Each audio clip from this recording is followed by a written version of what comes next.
Hey guys, welcome back to Annie Narrates, and thank you for joining us for another story. Today's story's title goes like this. Mother-in-law told everyone I was pregnant, and that's why my husband and I couldn't make it to her wedding anniversary. So I posted the truth about what happened a month ago and why we did not attend, and now nobody wants anything to do with her anymore. My husband Eric, 30 male, and I, 30 female, have been married for almost 3 years now. He and I met through friends almost a decade ago, and after being together for 7 years, we finally decided that it was about time that we got married. Things had always been great between us, even though we are very different people and come from crazy different families. But we have never let those differences become a point of contention between us and have always tried to accept and celebrate our differences rather than let them come between us. He comes from a pretty big and close-knit family, and they frequently get together, which I think is great. But it's very different from the way that I was brought up. My parents are divorced and have been ever since I was in middle school. Both my parents remarried when I was older, but we're not as close-knit as my husband's family and don't really need it unless it's required. Like, apart from holidays or birthdays or anniversaries, and we're all right that way. It's just how we are wired. We still all love each other, and my parents are on good terms, and it's great when we do meet, but just not as frequently as my husband's family does. My mother-in-law Susan, 57 female, is pretty much the only person who I don't have a great relationship with from Eric's family, and I have my reasons for that. Eric has 2 older brothers, 37 male and 35 male, and a younger sister, 27 female, and all of them are married now.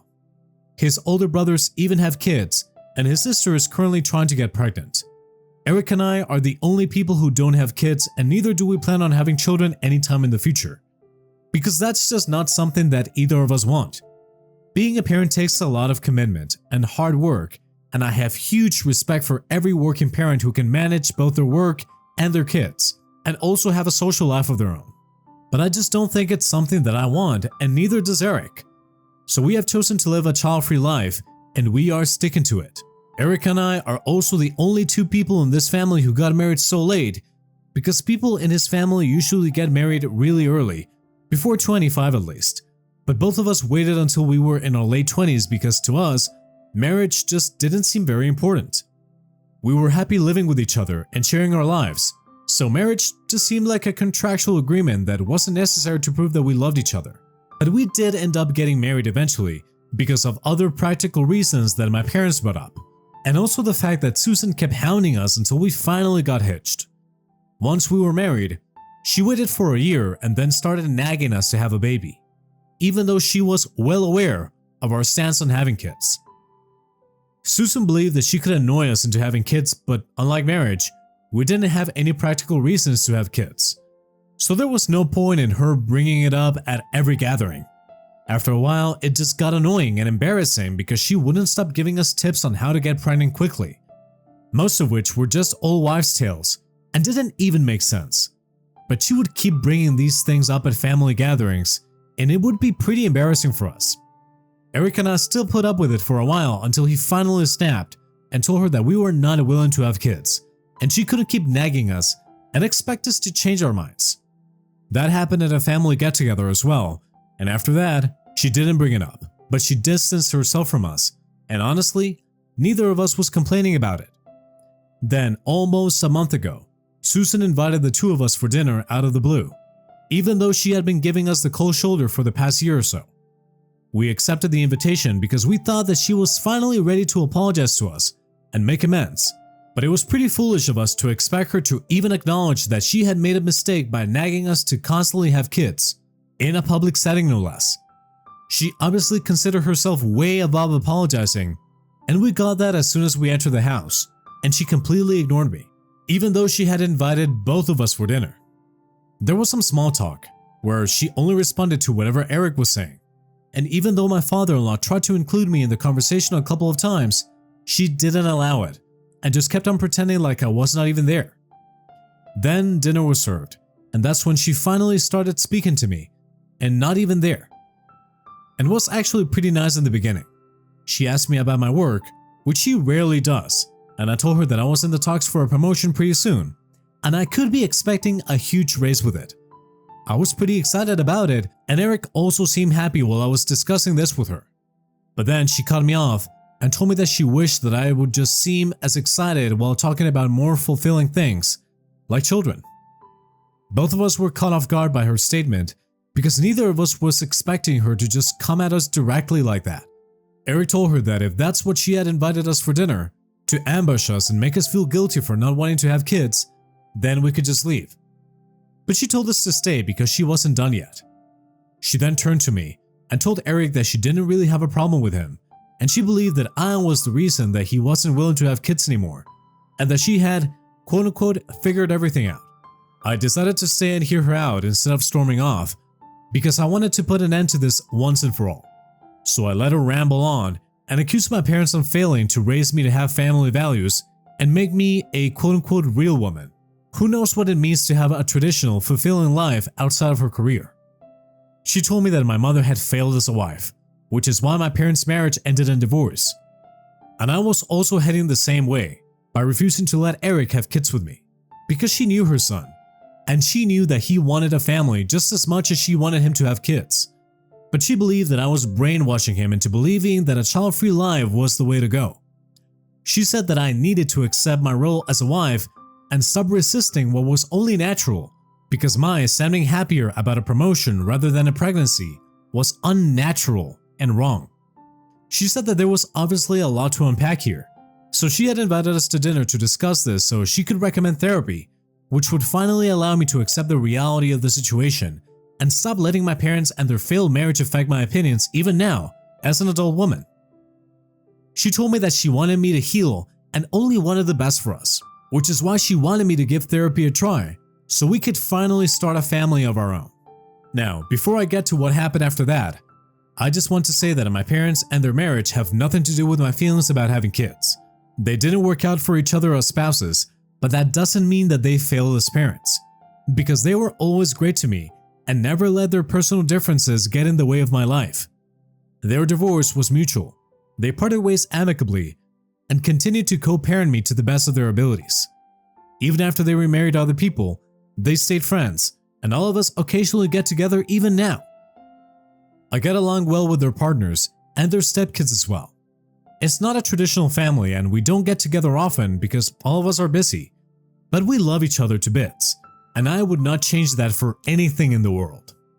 So for Susan to insinuate that my parents were somehow at fault for my aversion to having kids, which isn't even a bad thing, just by the way, and to say that they had failed to raise me well was incredibly insulting, and I was not going to just sit there and take it from her.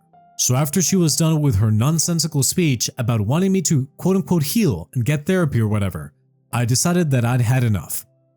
I told her that Eric and I had agreed upon this ages before we even got married, and if the both of us were fine with not having kids ever, then it really wasn't her place to bring it up repeatedly.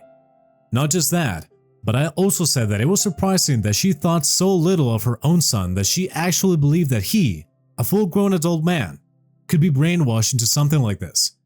Giving up on the idea of having kids is a very big deal, and if she believed that I could just manipulate him out of it, then she clearly thought that he was an idiot, and that I was a master manipulator. She tried to interrupt me at that point because she had figured out that she'd messed up, but I went on to say that I didn't appreciate the implication that my parents had somehow failed me, and that she was in no place to criticize my parents, especially when she, as a mother, was so overbearing and controlling. And then Eric stepped in and told her that this was pretty much the last straw for us, and he believed that it would be for the best if we went no contact for a while. At least until she was ready to apologize for us for her behavior and the things that she said. We didn't wait for her to respond to it and just walked out and went back home.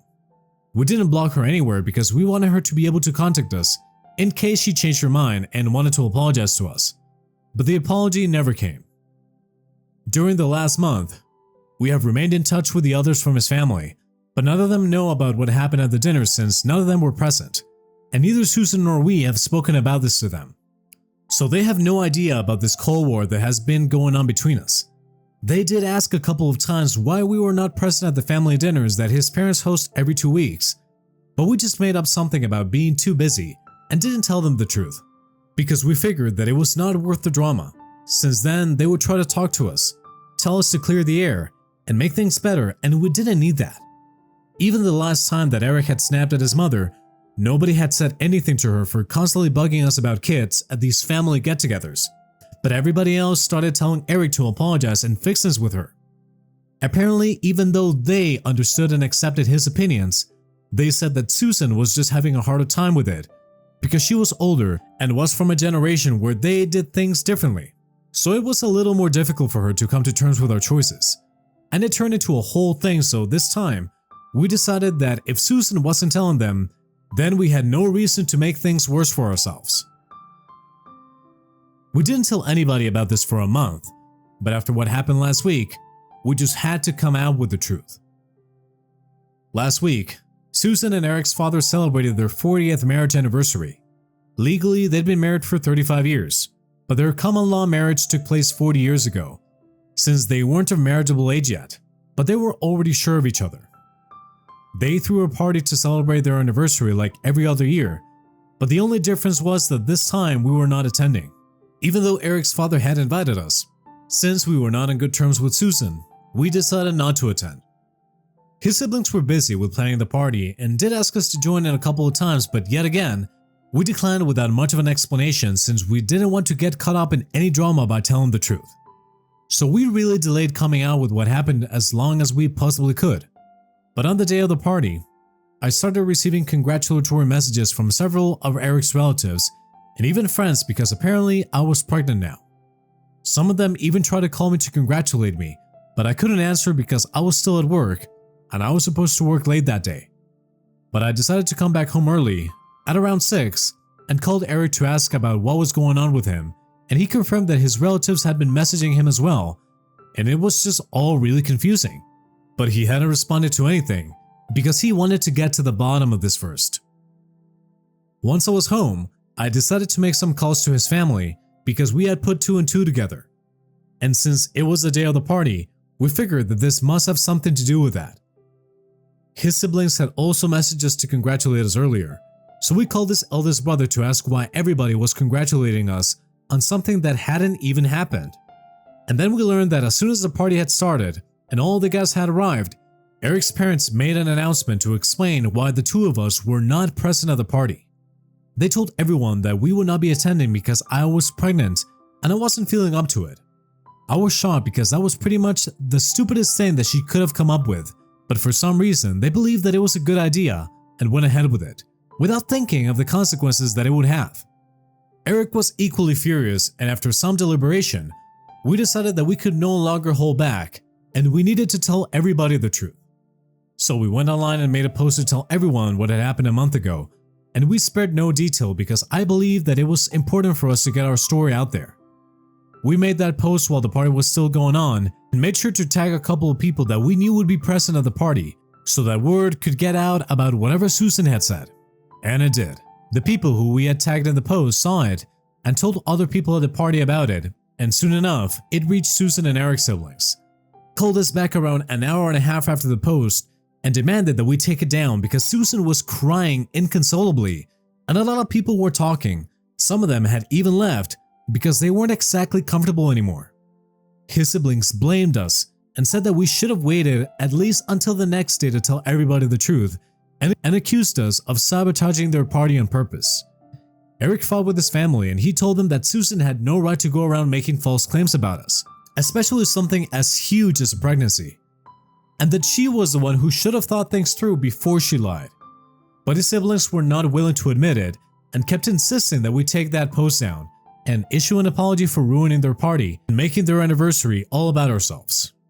After a while, we were just talking in circles, so we hung up and blocked them, but we did get to know that they told everybody at the party that we were lying and Susan had said no such thing, like we were claiming in our post. It has been a week since then, and the family is pretty much divided about who was right.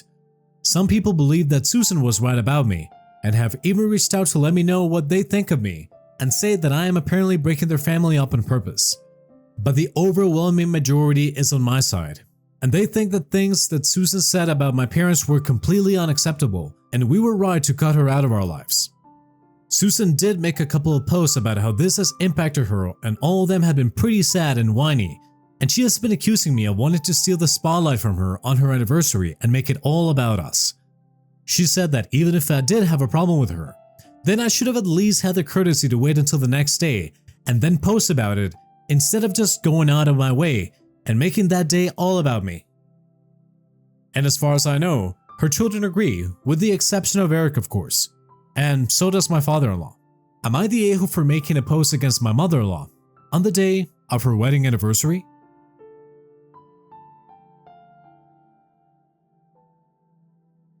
Before I get into the update, I would just like to thank everybody for responding to my original post. It really means a lot to me that so many of you had such nice things to say about me and my husband. Eric and I went through each and every comment and message that we received, and we are thankful that all of you were so kind to us. It does mean a lot to us, especially when we are going through something like this. These are tough times, but knowing that even strangers across the world have your back and think that we are not in the wrong helps a lot. Now, coming back to what happened after my post here. Like I said, Susan had been posting relentlessly about how I was trying to steal her limelight and be the center of attention. She was basically just accusing me of being an attention seeker and blowing things out of proportion only because I wanted to turn Eric against his family. Obviously, none of that was true, and I think I reacted in a way that was completely normal. Anybody else in my place would have reacted the same under such circumstances. But Eric and I didn't think that it was worth it to respond to her or whatever because that would just escalate the drama, and that's exactly what she wanted. So we stayed out of it and just blocked her. We also told our relatives not to send us any more posts that she put up because we were just not interested. The only people who were on her side this week were a couple of older, narrow-minded relatives. But most of the family was with us, so we didn't need to argue with her to prove a point.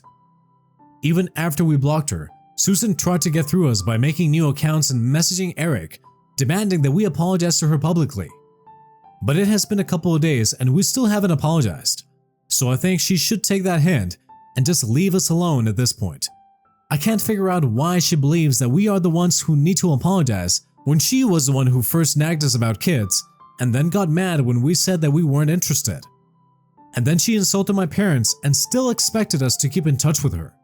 And worst of all, she told all Eric's relatives that I was pregnant, even though I wasn't, just so she could explain our absence at the party because she was too embarrassed to tell people the truth. She crossed the line at every single point, and then we finally couldn't hold back and decided to tell people the truth. She started playing the victim, which is just classic, but it's not going to work because we don't feel bad for her at all, and she deserves every single bit of this. She is just making a fool out of herself at this point. And if things continue this way, then we might just put up another post about how she has been bothering us, and that will really teach her a lesson. So, Susan crossed the line yet again today, but at this point, it's not even surprising.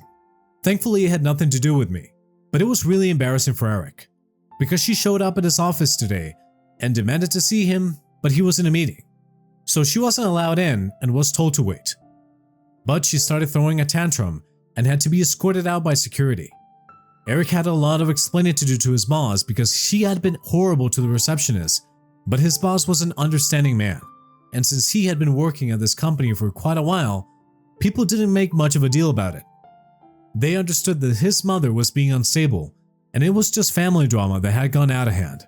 But it was still pretty horrifying to hear that Eric had to be called out of the meeting to deal with his mother. The only reason that the company didn't call the cops on her was because she was Eric's mother, and yet, she didn't have even an ounce of gratitude for that, and started yelling at Eric as soon as they were a little distance away from his workplace. Apparently, she was there to get him to talk to her and convince him to leave me, because she believed that I was not the right woman for him, and said that he would realize that eventually. But since she already knew that we were not going to work out, she wanted to save him the time and the heartache and told him to file for divorce and come back to them, so he could be with his family, and even promised him that she would find him a nice traditional woman who would be willing to have kids, and he wouldn't have to sacrifice his dreams of having a family only to please me. And when Eric told her that she needed to go because this was his workplace and she just couldn't show up here whenever she wanted to, she started freaking out at him and accused him of being brainwashed and ungrateful. She said that she was just trying to help him out because she knew that he was in a mess, even though he didn't realize it himself yet. And she wanted him to leave so that he wouldn't end up ruining his own life. She said that I was a waste of time and he needed to get out of his marriage as soon as possible, and she was willing to help him out, but if he didn't accept that help, there was not much that she could do. Eric told her that she was crazy and then went back to work. Luckily, she went away after that, but Eric and I have decided that we are going to file for a restraining order because we cannot risk this happening another time. This time it was Eric, but the next time, it could just as easily be me. And I work in an industry where reputation is everything, and I cannot have a crazy mother-in-law showing up at my workplace, ruining my reputation and messing up my relationship with my clients. I just cannot afford that, and I really do think that a restraining order is the best way forward right now. Eric told me that he had been considering it for a while, but hadn't acted upon it because he really didn't have enough to justify it, and thought that it would be a little extreme. But now both of us agree that it's about time that this happens. Everybody else has moved on, including her husband and her other kids, who haven't reached out to us after the day of the party. But she is the only one who is still stuck in this and is trying her very best to separate us. And she needs to know that this kind of behavior is just not okay. So we got it. We got a restraining order against her. It was a lengthy process, but it's over now, and unless she wants to go to prison, she has to stay away from us. It was pretty satisfying to see the look on her face when she realized that she won't get to bother us again. She did warn Eric about me one last time, a couple of days ago, before everything was finalized. She told him that I would leave him as soon as I got that promotion, and I was just staying with him because I didn't have anybody better to go after right now. Neither did I have enough money to afford a divorce or live on my own and maintain this lifestyle by myself. But I was told that I was getting that promotion this morning, and what do you know? I still haven't left Eric. So I guess she was wrong about every single thing, which isn't surprising because she is crazy. But at least we don't have to deal with her craziness anymore. Alright guys, that was a wrap up for today's story. Thank you very much for listening. Go ahead and smash the like button for me and subscribe for more stories. Thanks again. We will be seeing you in the next one.